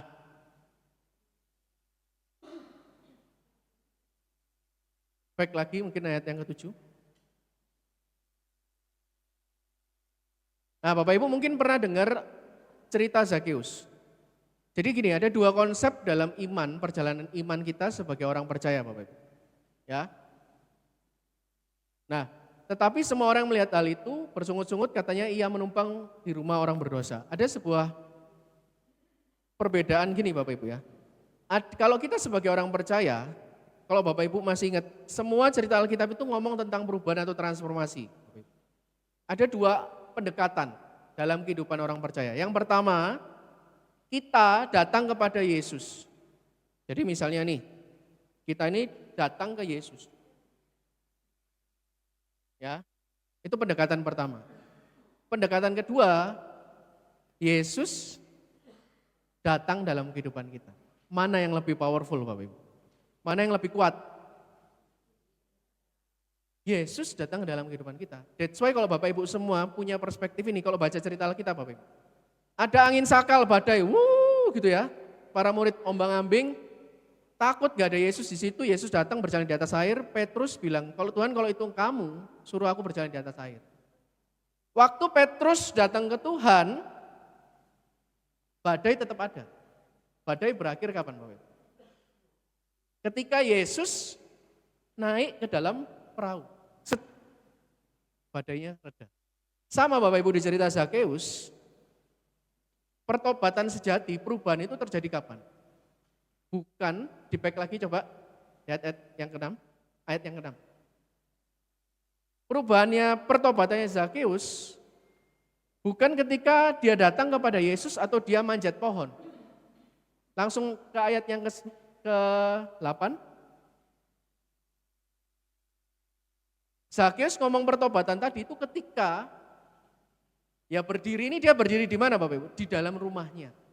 Di dalam rumahnya ada siapa Bapak Ibu? Ada Tuhan. Jadi Zakeus ini bertobat ketika Yesus ada di dalam rumah. Nah hari ini kita nggak cuma mau datang kepada Yesus, itu udah umum. Kita nggak mau cuma datang ke Yesus supaya terjadi perubahan. Karena itu berarti Tuhan kita atur. Ya yes, Tuhan aku misa bulan ini lengkap loh ya. Misa harian juga loh ya. Jumat pertama juga loh ya. Aman Tuhan. Porta Santa Tuhan, kamu minta 1, aku udah 5 Tuhan. Di 5 keuskupan udah beres. Luar negeri, dalam negeri, luar pulau semua udah pernah. Itu kita berupaya datang ke Tuhan. Tapi tahu Bapak Ibu, perubahan, cerita Alkitab bilang, perubahan benar-benar terjadi. Ketika Tuhan hadir di dalam rumah kita. Ya, sama Zakeus ketika menerima Tuhan di dalam rumahnya. Terjadi perubahan. Nah pertanyaannya hari ini, Tuhan udah kita persilahkan belum masuk dalam rumah kehidupan kita? Jangan-jangan Tuhan itu cuma kita izinkan masuk ke rumah bisnis kita, rumah pekerjaan kita, makanya pekerjaannya kita, bisnis kita, pekerjaan anak kita sukses. Tapi di hubungan relasi, di ruangan relasi kita, Tuhan nggak kita masukin ke situ. Kita nggak izinin Tuhan masuk ke hubungan keluarga kita. Nah itu Bapak. Balik ke PPT. Jadi itu ya Bapak Ibu, kita pengen punya komitmen. Nggak cuma kita datang ke Tuhan, tapi kita benar-benar menyiapkan hati yang terbaik supaya Tuhan itu bisa bertahta dalam kehidupan kita. Amin. Next. Nah, kita ngomong kayak gini, mungkin ada yang bilang gini, Bro Stan itu kan cerita Zakeus itu belum tentu nyata, walaupun kota Yeriko-nya ada. Kan itu cerita Alkitab. Bahasa Perancisnya itu gedabrus misalnya kayak itu. Enggak ya Bapak, itu kan Alkitab. Tapi oke lah kalau misalnya ada yang bilang kayak itu mungkin cerita dongeng lah, apalah. Oke, kita lihat yang cerita nyata deh Bapak Ibu. Ya, yang nggak usah jauh-jauh. Ya, cerita nyata, padahal itu kan Alkitab juga. Nah, tapi kita lihat yang lebih dekat dengan kita, sesama manusia. Santo Agustinus, ini cerita orangnya ada, yang maksudnya nyata. Teladan Santo Agustinus, Agustinus ini orangnya itu Bapak Ibu, sukanya itu hura-hura. Dia ini apa ya, kaum terpelajar, mahasiswa, ya sarjana. Zaman dulu sarjana itu dipandang orang yang sangat pintar, kaya karena mampu bayar uang sekolahnya mahal, ya. Dan juga dia memang dari kaum keluarga yang terpandang, Bapak Ibu ya. Nah lalu dia ini hidupnya hura-hura Bapak Ibu. Bahkan sejarah di salah satu buku memperlihatkan bahwa dia ini sampai kehidupannya terlalu bebas sampai dia ini punya anak sebelum waktunya. Santo Agustinus loh ini. Jadi hidupnya itu intinya itu adalah parah banget lah, gitu ya. Lalu Bapak Ibu, suatu ketika dia itu ditegur Tuhan. Dari bukunya Confession ini ada namanya Tolle Lege ya. Bacanya nggak gitu sih Bapak Ibu. Tapi intinya itu adalah bacalah dan ambillah. Ada seorang anak kecil di situ. Jadi Agustinus ini hidupnya itu udah rusak Bapak Ibu ya. Enggak peduli omongan orang tua, hidupnya ngawur-ngawuran, seks bebas, terus hidupnya party-party terus, ya kan, kecanduan banyak hal, adiksi Bapak Ibu. Satu ketika ya, karena mamanya ngomongin terus, doa terus, mamanya itu namanya Santa Monica. Terus akhirnya dia mengalami titik balik. Ada seorang anak kecil yang lagi recite itu apa ya, ngomong-ngomong dan sambil bersenandung tentang ayat Alkitab gitu Bapak Ibu ya. Namanya Tulilik gitu. Nah, terus kemudian kata bahasa Indonesia artinya itu bacalah dan ambillah. Tapi kata-kata itu nyantol di telinganya dan hatinya Santo Agustinus. Sampai akhirnya Santo Agustinus mikir, iya juga ya, aku ini hidup buat apa, buat siapa. Akhirnya dia baca Alkitab, dia ambil Bapak Ibu, dia baca terus-menerus dan hatinya terpikat oleh kebenaran firman Tuhan. Ya. Dan akhirnya Bapak Ibu, dia menciptakan banyak sekali dokumen-dokumen gereja, salah satu yang terkenal adalah Confession, pengakuan-pengakuan, dan dia jadi bapak gereja. Ini nggak bisa disamakan ya Bapak Ibu dengan sekarang. Tapi dia begitu dia bertobat, dia langsung dibaptis. 4 tahun kemudian dia jadi romo, kurang lebih 8 tahun, 9 tahun kemudian dari pertama kali dia dibaptis, dia menjadi uskup. Ini waktu saya cek lagi berkali-kali, ini bener apa enggak sih, tenanan apa enggak ya? Karena kalau di Surabaya itu mau jadi romo, itu butuh waktu paling enggak 6, 7, 8 tahun. Ya, teman saya OP aja itu butuh waktu 12 tahun ya, hampir 12 tahun. Lama banget Bapak Ibu. Tapi ini ternyata enggak, waktu itu benar saya cek tahunnya, wih berarti dengan rahmat Tuhan, siapapun, orang yang kotor sekalipun Bapak Ibu, bisa diangkat Tuhan dan dijadikan salah satu tiang pilarnya Tuhan. Ya. Dan tapi ternyata waktu saya cross check, Santo Agustinus kok bisa berubah? Ternyata dia itu ada di tempat yang tepat. Dia ini jadi kotoran Bapak Ibu ya. Keluar, kan ketemu mamanya, ketemu keluarganya. Kalau keluarganya bilang, oh tumben kamu udah bertobat. Ya. Dia pasti sakit hati Bapak. Tapi dia ini ada di lingkungan yang tepat. Papa mamanya support, keluarganya support, ya kan. Perubahan nyata itu dimulai dari keluarga yang terus mendoakan. Ya. Jadi kunci pertobatan Agustinus, doa dan keteladanan bisa menjadi jalan pertobatan keluarga. Hari ini anak saya umur 3 tahun, semua kata-kata saya di copy paste. Di copy paste Bapak Ibu ya. Di copy paste itu apa ya? Ditiru Bapak Ibu ya. Jadi saya lagi ngomong apa, yo wes gitu ya kan. Selama ini dia belajarnya bahasa Inggris. Tiba-tiba bisa ngomong yo wes gitu kan. Nah, ternyata berarti kehidupan seorang anak dan juga nantinya orang tua, teman-teman yang masih muda, itu saling meresonansi, saling mempengaruhi. Kalau yang sudah senior kayak papa saya, mama saya, nggak punya teman kan, maksudnya teman-temannya mulai mengecil. Maksudnya circle-nya itu mulai mengecil. Dulu banyak temannya karena sekarang udah pensiun, ya temannya itu aja dan sering di rumah. Papa saya butuh teman buat ngobrol. Itu fungsinya anak-anak muda ngobrol sama papa mamanya. Gitu ya. Karena daripada papanya cari kegiatan-kegiatan yang nggak oke di luar-luar sana ya. Nah, aplikasi di dalam keluarga, kalau ada yang mau berubah, sekecil apapun Bapak Ibu, dia bilang kayak gini, anak kita atau papa mama kita bilang, besok papa mau bangun pagi, ya kita support. Saya mau bangun pagi Pak, Ma besok, saya mau mulai beres-beres, saya mau mulai dengan mesbah doa. Ya papa mamanya, anaknya semuanya harus support. Karena kebetulan di keluarga saya, papa saya orang yang paling terakhir dibaptis. Bapak Ibu. Jadi kalau misalnya kita ngomong kebalikan, dulu mama kita bilang kayak tumben bertobat. Nah sekarang papa kita lagi mau krismanya bareng sama meme saya yang paling kecil. Terus kalau kita bilang tumben Mbak Krisma atau wah sekarang jadi ini apa? Santorek gitu kan. Di EC malah dia kan jadi nggak berubah Bapak Ibu ya. Jadi harus dirasakan dulu saling mengampuni, saling mendukung dan meneguhkan. Karena begini, ketika ada komitmen bilang gini, saya mau doa pagi tiap hari. Ada kalanya lupa Bapak. Terus begitu lupa, nggak dimaafkan, nggak diteguhkan, kecewa. Nggak cuma tentang rohani ya, maksudnya hidup kita ini semua itu rohani itu bukan cuma acara PD atau di Sabtu Minggu, no, tapi ya di setiap hari itu kita bersama dengan Tuhan. Apapun yang kamu lakukan, hendaklah kamu lakukan bukan untuk manusia tapi untuk Tuhan. Itu kita juga tetap dukung, ya. Nah perubahan pribadi ini harus terlihat dan dirasakan di rumah. Next. Nah ini terakhir, langkah iman. Jadi langkah iman pertama yang harus kita lakukan adalah kita lakukan check up dulu. Check up, spiritual check up. Ya, kita menyadari dulu kelemahan kita di mana. Ini saya buka-bukaan aja ya, karena kan saya juga udah bertobat dan sudah mengaku itu. Dulu misalnya Bapak Ibu ya, dosa misalnya cowok itu apa sih? Gampangannya dosa pornografi misalnya Bapak Ibu ya.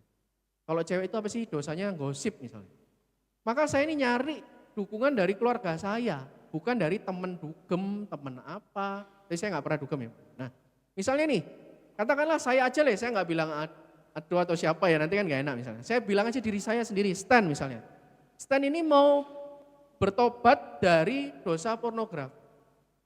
Saya butuh bantuan siapa? Mama saya sama adik saya. Saya bilang, kalau misalnya aku tergoda, pengen kayak gini, aku nanti ngomong kamu ya, open. Ya, oh ya aku nanti tak temeni, bukan ditemeni nonton, oke bukan Bapak Ibu ya. Tapi nanti tak temani olahraga, tak inget no gitu loh, mama saya doa no. Ya saya pernah Bapak Ibu suatu ketika misalnya pengen misalnya kayak gitu ya. Ini cerita dulu kecil, waktu itu masih sama bareng-bareng tidurnya sama adik saya, itu. Akhirnya kita olahraga, ya ngingetin atau doa rosario, tak jamin Bapak Ibu. Doa rosario, ngilang langsung bersih sih gitu ya. Nah itu kan cerita dulu misalnya. Nah tapi nggak cuma itu kan. Sekarang setan ini larinya bukan cuma dosa yang berat-berat kayak gitu Bapak Ibu. Dosa yang sepele-sepele masuk. Ya, pemahaman-pemahaman yang mengencerkan arti dosa. Ya. Ya nanti saya nggak cerita lah, tapi banyak. Nah, terus setelah kita menyadari, kita check up, ya, kita serahkan ke Tuhan. Saya itu tulis dosa yang mau saya perbarui itu apa? Kekudusan tadi, saya tulis. 2, apa? Saya tulis perubahan. Saya mau apa dalam studi, saya tulis semuanya. Lalu kita serahkan. Jadi kalau saya itu sama mama saya kita tempel, ada kayak papan tulis. Oh ini anak nomor 1, nomor 2, nomor 3, nomor 4, nomor 5. Kalau sekarang ya udah pakai WA group. Saya pengen ini, pengen itu, pengen ini. Semuanya saling mendoakan. Minta Roh Kudus beri hati yang baru. Karena kalau seperti firman Tuhan bilang, anggur baru disimpan di kantong yang lama, jebol Bapak Ibu. Jadi kita masih siapkan tempatnya. Ya siapkan hatinya dulu. Kalau hatinya berubah, pikirannya berubah, tindakannya juga berubah. Kalau tindakannya berubah, kebiasaannya berubah, maka masa depannya juga berubah. Nah lalu setiap melakukan langkah kecil Bapak Ibu, merubah pola pikir bahwa kita ini sudah bersama dari Roh Kudus, ya, ubah kebiasaan keluarga, doa bersama, komunikasi yang sehat, dan ubah sikap di kerja atau pelayanan. Jadi nggak mungkin perubahan itu sifatnya nggak utuh Bapak Ibu ya. Saya berubah cuma di gereja dan paroki, di keluarga pancet. Itu namanya topeng, pura-pura. Tapi kita harus berupaya di keluarga, di rumah, di gereja, di pelayanan, di kantor, di tempat kerja, sama. Ini enggak gampang. Ya. Dan KGK bilang semua orang dipanggil untuk kekudusan, terus diperbarui. Next lagi. Nah sekarang baru ngisi itu Bapak Ibu, kertasnya. Buat anak-anak muda, scan aja atau nanti dikirim PDF-nya, ya. Buka di sini, bisa tolong. Hari ini kita mau buat komitmen Itman, Bapak Ibu ya. Jadi nggak cuma dengar firman Tuhan, tapi kita sama-sama mau nulis. Kembali ke rancangan Allah. Apa satu hal yang Tuhan ingatkan untuk dirubah hari ini? Apa langkah nyata dan kapan terakhir doa bersama dan saling mendoakan dalam keluarga? Bapak Ibu bisa scan atau di-share aja filenya atau ditampilin. Bisa nggak nampilin?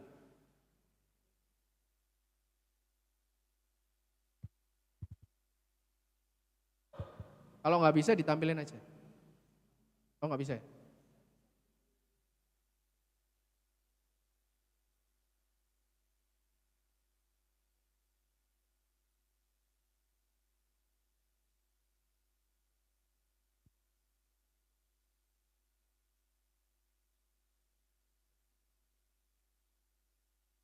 Nah Bapak Ibu di situ bisa diisi, isinya 2 pertanyaan dulu deh ya.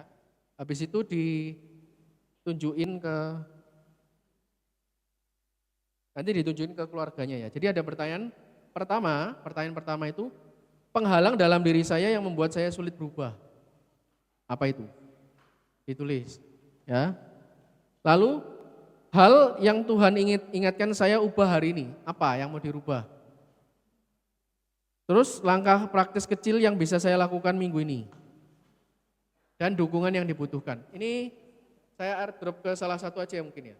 Nanti bisa di-share di grup WA. Ada yang pakai Apple enggak? Saya airdrop ke salah satu.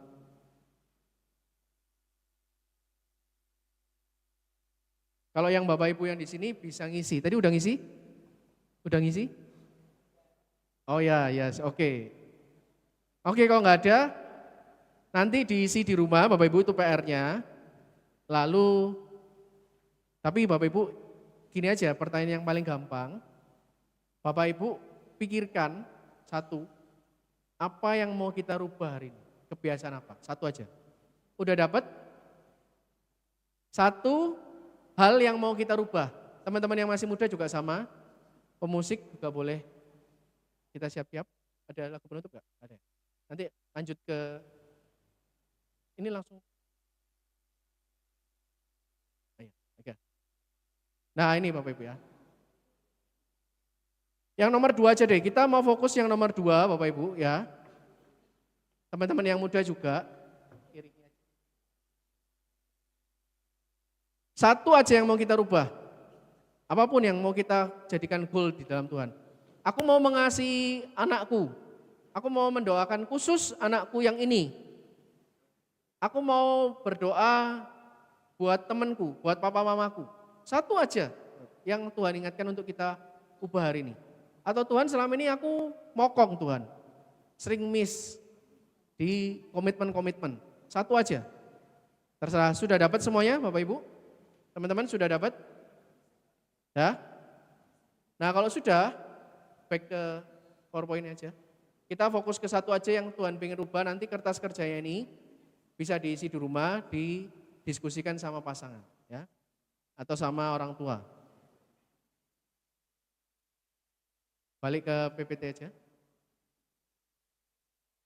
Next.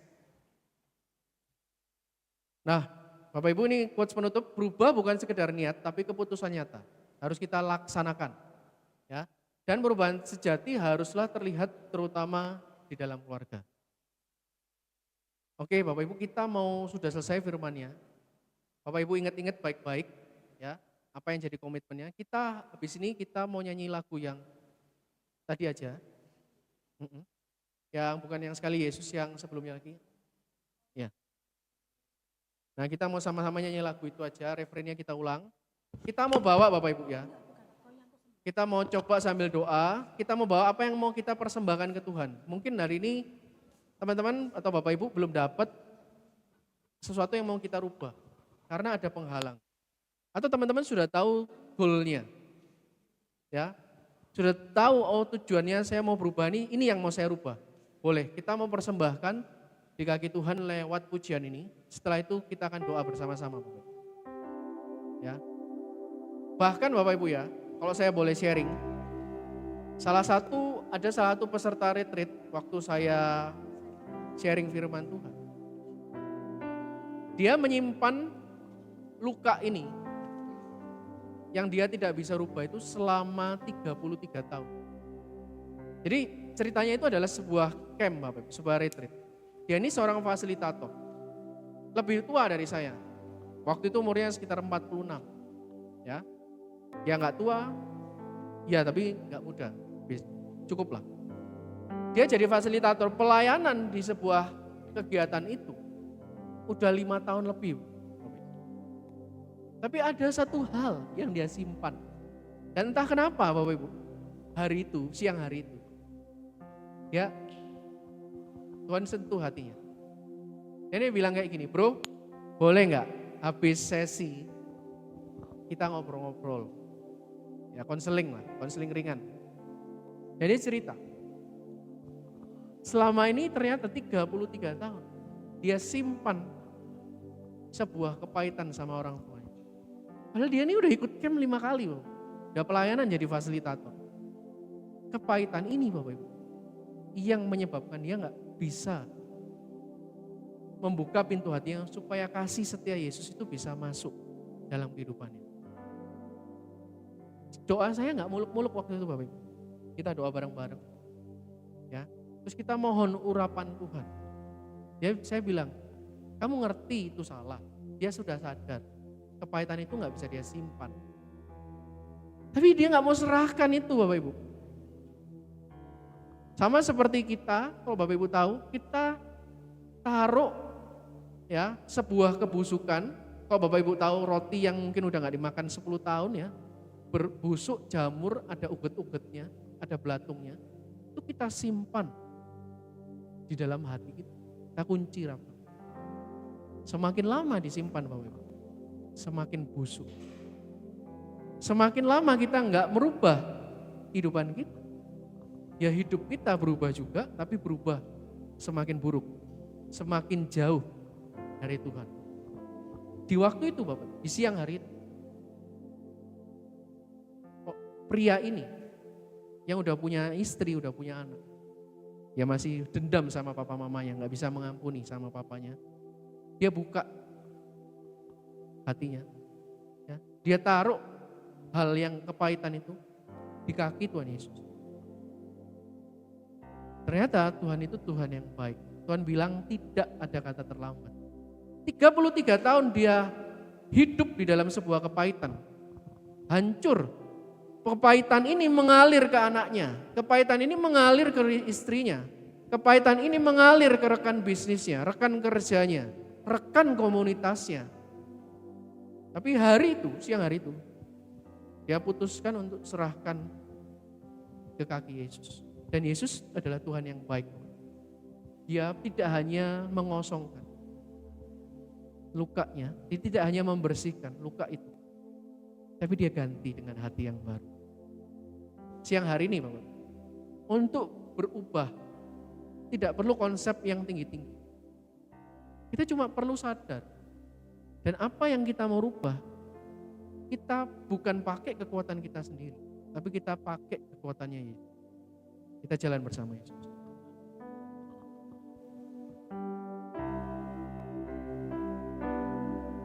Kita mau nyanyikan lagu ini.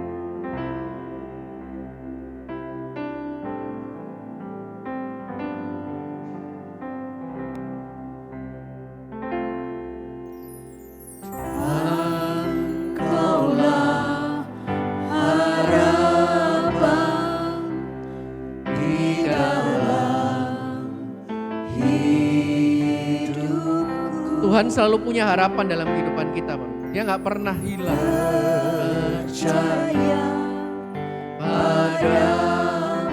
Kita percaya rancangan Tuhan sempurna.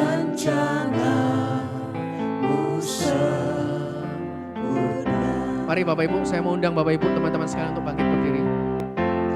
Dalam pengharapan ada kemenangan, ada keselamatan. Di dalam Tuhan ada kemenangan, ada keselamatan, ada pengharapan. Dalam pengharapan ada kemenangan, ada kemenangan, ada keselamatan. ada keselamatan. Mari kita mau kita seru Allah yang setia. Allah yang setia, kuasa-Mu turut bekerja dalam segala sesuatu Tuhan datangkan kebaikan saat ini. untuk mendatangkan kebaikan bagiku. Rancangan-Mu sempurna. Bapak Ibu, pejamkan matamu saat ini. Saat ini rasakan kasih Tuhan mengalir. Tuhan bilang Tuhan yang punya rancangan dalam kehidupan kita. Bahkan Dia sudah berulang kali menyatakan di dalam Alkitab dan kebenaran. Bahkan Dia menyatakan di diri Yesus sendiri. Dia sudah memberikan rancangan, menyiapkan rancangan yang terbaik buat setiap kehidupan kita. Buat setiap kita yang mungkin di tempat ini, yang kita masih merasa hidup kita gak baik-baik saja. Saat ini Tuhan mau bilang, Tuhan mau teguhkan lagi bahwa Tuhan memberikan rancangan yang terbaik. Tapi harapan itu, kemenangan itu terhalang oleh sesuatu. Saat ini bayangkan Tuhan ada hadir di depanmu saat ini. Hadiratnya kita rasakan. Tuhan yang kita sembah, Tuhan yang sering kita lihat dalam firman, hadir di hadapan Bapak Ibu, teman-teman saat ini. Tuhan bilang, aku akan berikan padamu harapan yang baru. Sukacita yang baru. Berkat yang baru. Perlindungan yang baru. Tapi apakah engkau mau menyerahkan penghalang, beban yang selama ini kita pikul Bapak Ibu. Kita berikan. Waktu-waktu ini, 1 menit ini. ngobrol sama Tuhan. Bilang ke Tuhan, Tuhan ini beban. Aku gak kuat Tuhan selama ini belasan tahun Tuhan. Aku pikul sendiri. Selama ini puluhan tahun Tuhan. Aku gak bisa berubah. Karena selama ini aku simpan kepahitan. Karena selama ini aku simpan sebuah dosa. Karena selama ini ternyata aku terikat Tuhan. Tapi siang hari ini, sebuah kabar baik Bapak Ibu Saudara-saudari. Tuhan yang berkuasa, yang menyelamatkan hidup 2000 tahun yang lalu. Tuhan yang sama hadir di depan Bapak Ibu rekan-rekan saat. Doa, minta Tuhan, Tuhan tolong saya. Tuhan bantu aku. Tuhan tolong Tuhan. 1 menit, silakan pakai waktu ini Bapak Ibu. Untuk kau boleh ngobrol intim dengan Tuhan.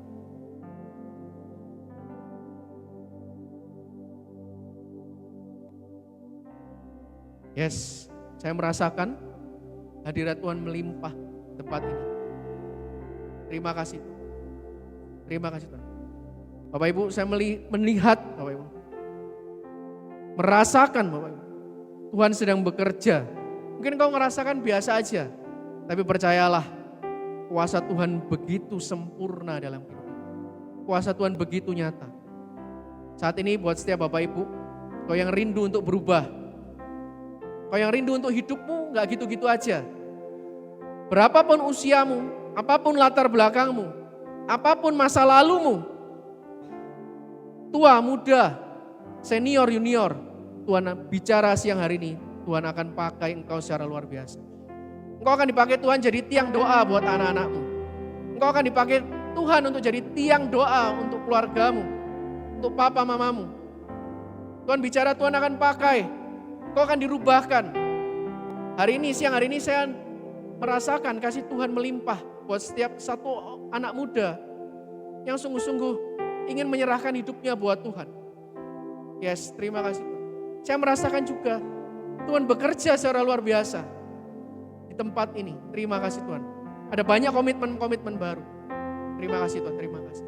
Buat setiap engkau yang rindu, Tuhan jamah, Tuhan pulihkan, Tuhan ubahkan, Tuhan kasih harapan. Buat setiap engkau yang rindu, engkau taruh tanganmu, dua tanganmu di dada saat ini.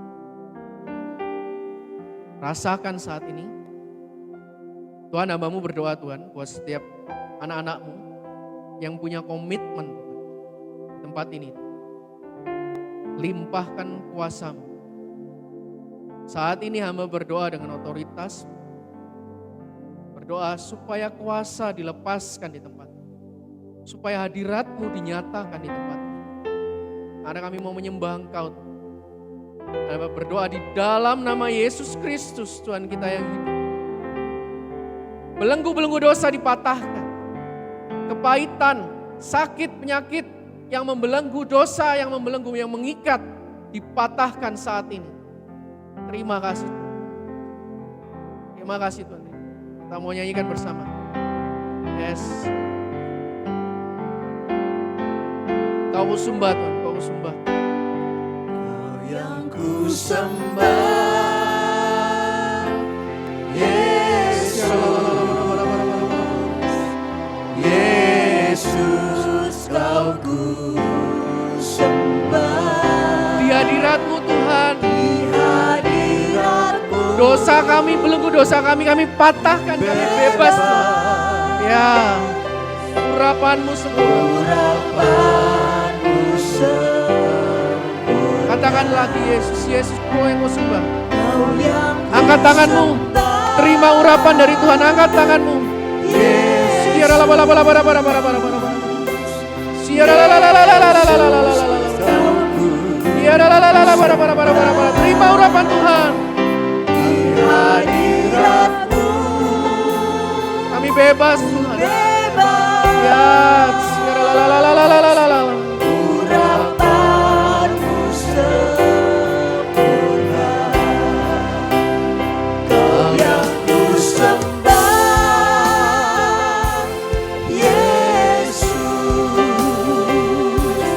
Yesus,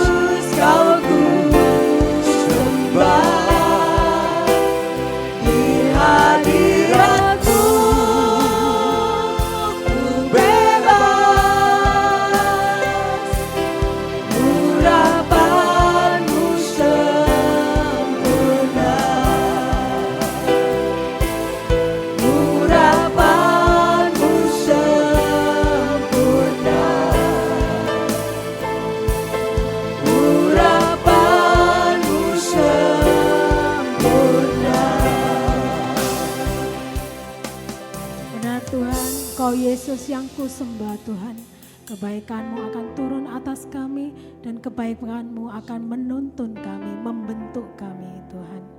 Kami serahkan komitmen-komitmen kami untuk berubah Tuhan. Kami mau taruh di bawah kaki salib-Mu, kami mau bergantung padamu, kami mau melekat dengan Engkau. Dan di dalam perubahan yang kami mau lakukan, Tuhan, terus pegang kami, agar kami tidak noleh ke kiri dan ke kanan, tapi terus kami bergandeng tangan dengan Engkau menuju sesuatu yang lebih baik untuk kehidupan kami. Dan biarlah perubahan ini boleh terus menjadi luar biasa hanya untuk kemuliaan-Mu saja dan terus terpancar di sekitar kami, terutama keluarga kami. Terima kasih Tuhan. Kami juga berdoa untuk hamba-Mu Pak Stanis yang hari ini sudah Kau kirim ke tempat ini. Boleh berbagi sharing buat kami, berbagi firman-Mu saja. Kau sertai keluarganya, pekerjaannya, seluruh aspek kehidupannya. Terima kasih Tuhan, terima kasih. Tuhan sudah memberkati kita dengan luar biasa. Tuhan juga mengulik setiap kita untuk boleh memberkati PD kita tercinta, PD Avila. Silakan duduk. Mari kita berikan yang terbaik yang Tuhan sudah beri buat kita. Sungguh ku bangga Bapa, punya Allah seperti Engkau. Sungguh ku bangga Yesus, atas segala pengorbananmu. Tak ingin aku hidup lepas dari kasih-Mu. Kasih-Mu menyelamatkan dan beriku pengharapan. Kini ku persembahkan apa yang aku miliki.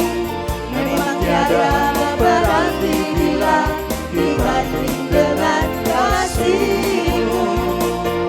Namun ku ingin memberi dengan sukacita di hati, karena ku tahu ini menyenangkan hati-Mu. Karena ku tahu ini menyenangkan hati-Mu. Terima kasih Bapak Ibu sekalian. Sejenak kita akan dengarkan pengumuman dari Ibu Devi. Silakan Bu Devi.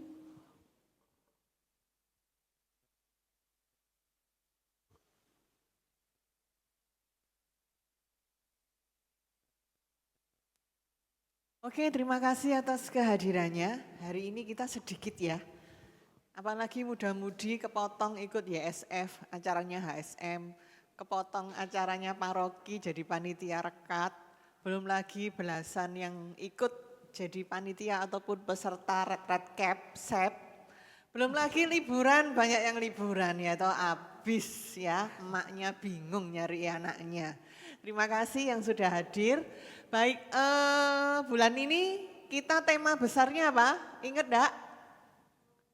Berubah harus sampai terjadi perubahan ya. Jadi serialnya berubah haruslah sampai terjadi perubahan. Kalau ngomong tok sudah berubah belum? Kalau tekad tok sudah berubah belum? Nah, hari ini kita belajar tadi kita memutuskan untuk berubah. Bok ngomong tok, disenggol kanan kiri nih, bok niat tok, tapi harus dilakukan. Ya. Nah, makanya minggu depan judulnya berkat ketaatan. Jadi tadi kan sudah punya komitmen toh? Kita lihat minggu depan. Ya. Mau enggak melakukan komitmen kita? Jadi minggu depan kita belajar supaya menjadi taat. Nanti minggu depannya lagi kita mau belajar apa sih penghalang-penghalang itu dibahas lebih tuntas lagi ya. Minggu depan pembicaranya adalah Saudari Debbie Ika Triana. Bulan ini pokoknya muda semua ya. Pembicaranya muda semua. Next pengumuman apa lagi? Masih CAP yang mau ikut Romo Eko tanggal 2 Oktober, biayanya 150 ya. Ada yang mau ikut nanti daftar aja ke belakang. Mau beli 150 ya. Judulnya dengan tema tidak perlu mereka pergi, kamu harus memberi mereka makan. Yuk buruan daftar ya, next. Nah ini ada titipan dari CFM, Camp Wanita Berhikmat Katolik Surabaya Angkatan 18, Malang Angkatan 5. Jadi kerjasama antara Surabaya dan Malang. Kalau belum ikut, sebaiknya ikut ya. Biayanya berapa ini? Kalau sampai 15 Oktober 700.000, kalau setelah itu 900.000. 700.000 susuk 1.000, jadi 699 ya. Kalau mau info lebih lanjut bisa hubungi saya. Next. Bapak Ibu yang butuh untuk didoakan bisa seperti biasa di ujung sini ya. Oke, Ineke nanti tolong didoakan, ada satu umat yang setia paling kecil, Seva lagi di rumah sakit, DB nanti didoakan ya. Di doa penutup, oke? Itu aja. Terima kasih.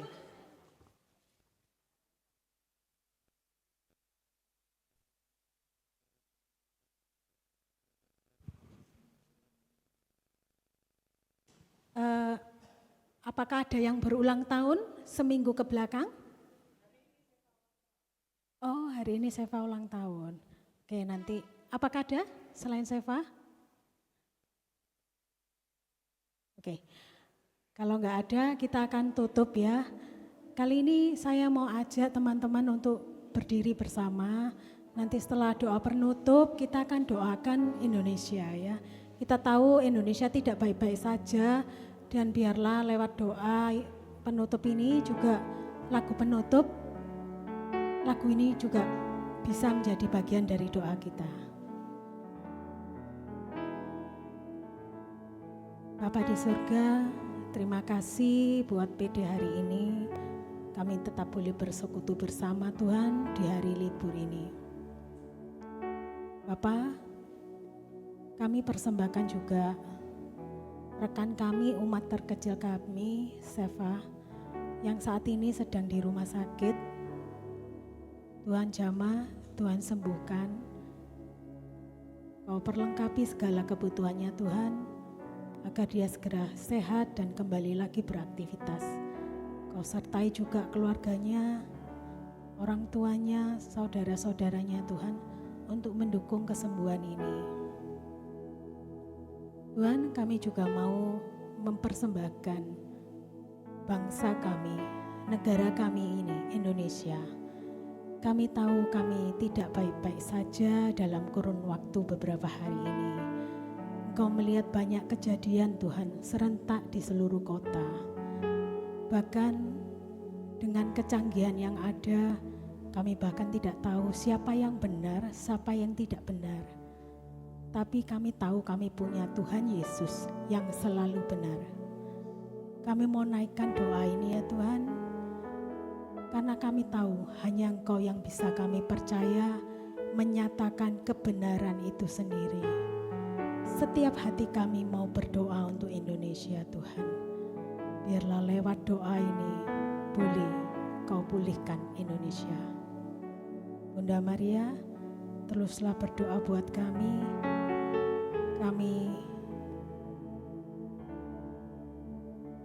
butuh pertolongan-Mu Bunda. Kita doakan Bunda Maria dulu ya, mohon doa dari Bunda. Salam Maria, penuh rahmat, Tuhan sertamu. Terpujilah engkau di antara wanita, dan terpujilah buah tubuh Yesus. Santa Maria, Bunda Allah, doakanlah kami yang berdosa ini, sekarang dan waktu kami mati. Amin. Santo Santa pelindung kami, doakanlah kami. Para malaikat di surga, doakanlah Indonesia. Dalam nama Bapa, Putra, dan Roh Kudus. Mari kita naikkan doa penutup ini sebagai doa kita.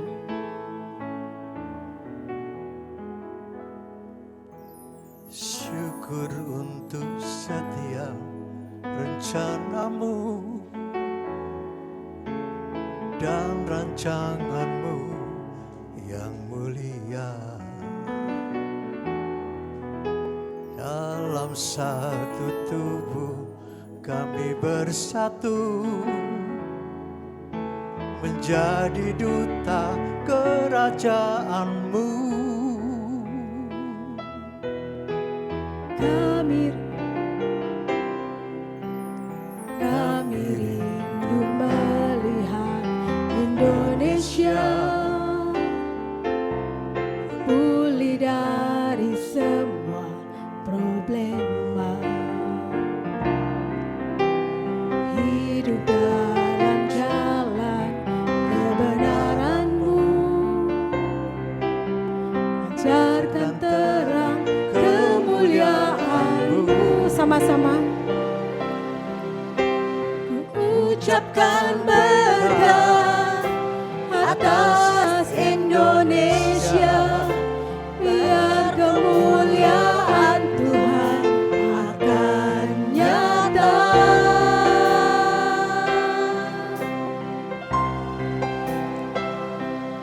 Bagi bangsa ini kami berdiri dan membawa doa kami kepadamu.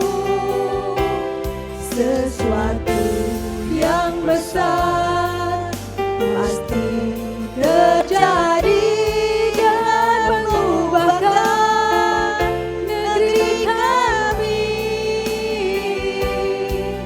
Hanya nama-Mu Tuhan ditinggikan atas seluruh bumi.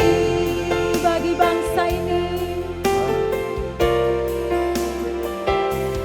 bagi bangsa ini kami berdiri dan bawa doa kami kepadamu. Sesuatu yang besar pasti terjadi dan mengubahkan negeri kami. Hanya nama-Mu Tuhan ditinggikan atas seluruh bumi.